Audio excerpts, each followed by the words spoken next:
A proper burial for the dead relation is the great duty of Negro's life. Its only rival in his mind is a desire to avoid having a burial of his own. But in a good Negro, this passion will go under before the other, and he will risk his very life to do it. He may know, surely and well, that killing slaves and women at a dead brother's grave means hanging for him when their big council knows of it. But in the Delta he will do it. On the coast, leeward and windward, he will spend every penny he possesses, and, on top of it, if need be, go and pawn himself, his wives, or his children into slavery to give a deceased relation a proper funeral. Parenthesis. I'm reading this stuff out, and it's interesting, but it's also really fucking gross. Close parenthesis. This killing, and by that I mean the perspective, it feels really gross to have this white woman perspective of all this.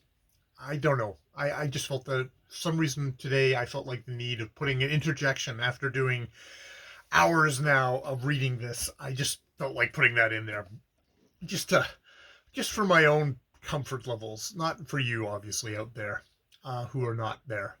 This killing at funerals I used to think would be more easily done away with in the Delta than among the Twishi tribes, but a little more knowledge of the Delta's idea about the future life showed me I was wrong. Among the Twishi, the slaves and women are killed are to form for the dead a retinue and riches wherewith to start life in Shwamadezi, the Ibonezi of the Oji, where there are markets and towns and all things as on this earth, and so the Swishi would have little difficulty in replacing human beings at funeral with gold dust, cloth, and other forms of riches.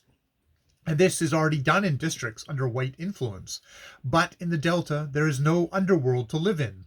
The souls, shortly after reaching the underworld, being forwarded back to this in new babies, and the wealth that is sent down with the man serves as an indication as to what class of baby the soul is to be repackaged and sent up in.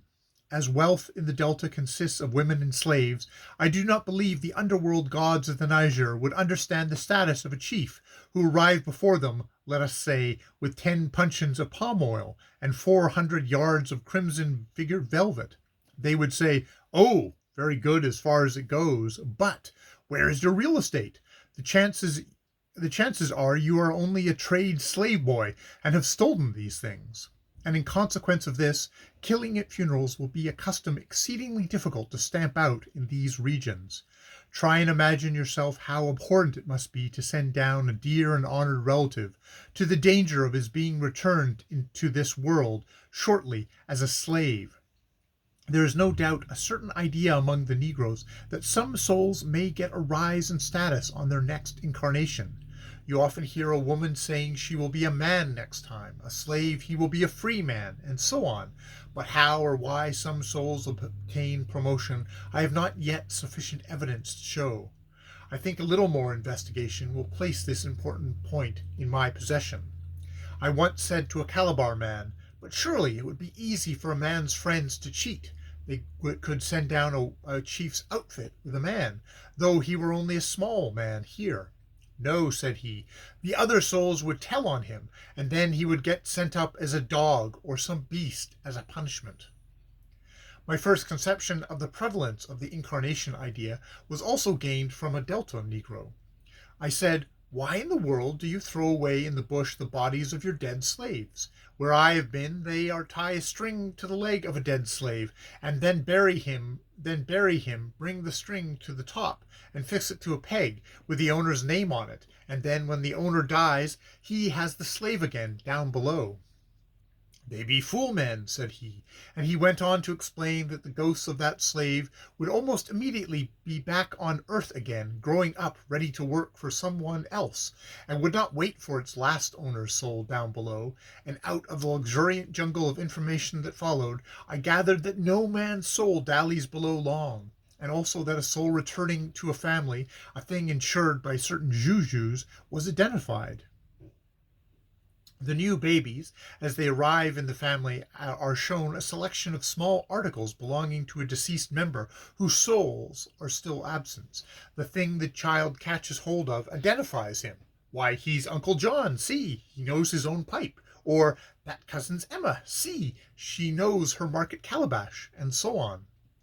I remember discoursing with a very charming French official on the difficulty of eradicating fetish customs. Why not take the natives in the rear, mademoiselle, he said, and convert the native gods? I explained that his ingenious plan was not feasible because you cannot convert gods.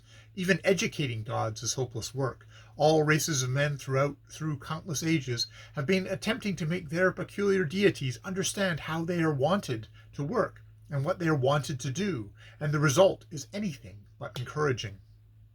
As I have dwelt on the repellent view of the Negro funeral custom, I must, in justice to them, cite their better behavior. There is a custom that I missed much on going south of Calabar, for it is a pretty one. Outside the villages in the Calabar districts, by the sides of the most frequented roads, you will see erections of bows. I do not think these are intended for huts, but for beds, for they are very like the Calabar type of bed, only made in wood instead of clay. Over them a roof of mats is put, to furnish a protection against the rain. These shelters, graves or fetish huts they are wrongly called by Europeans, are made by driving 4 longish stout poles into the ground, while at the height of about 3 feet or so 4 more poles are tied so as to make a skeleton platform, which is filled in with withes and made flat. Another set of 5 poles is tied above, and to these the roof is affixed. On the platform is placed the bedding belonging to the deceased, and the underclothes, counterpane, etc., and at the head are laid the pillows, bolster-shaped and stuffed with cotton tree fluff, or shredded palm leaves, and covered with some gaily colored cotton cloth. In every case I have seen, and they amount to hundreds, for you cannot take an hour's walk even from Duketown without coming upon a dozen or so of these erections, the pillows are placed so that the person lying on the bed would look towards the village. On the roof and on the bed, and underneath it on the ground, are placed the household utensils that belong to the deceased, the calabashes, the basins, the spoons cut out of wood, and the boughten iron ones, as we should say in Devon. And on the stakes are hung other little possessions. There is one I know of made for the ghost of a poor girl who died, on to the stakes of which are hung the dolls and the little pincushions, etc., given her by a kind missionary. Food is set out at these places, and spirits poured over them from time to time, and sometimes, though not often, pieces of new cloth are laid on them. Most of the things are deliberately damaged before they are put on the home for the spirit. I do not think this is to prevent them from being stolen, because they are not damaged sufficiently to make them useless. There was a beautifully made spoon with a burnt-in pattern on one of these plates when I left Calabar to go south, and on my return, some 6 months after, it was still there. On another there was a very handsome pair of market calabashes, also much decorated, and that were only just chipped and in better repair than many in use in Calabar markets, and I make no doubt that the spoon and they are still lying rotting among the debris of the pillows, etc. These places are only attended to during the time the spirit is awaiting burial, as they are regularly merely a resting place for while it is awaiting this ceremony. The body is not buried near them, I may remark.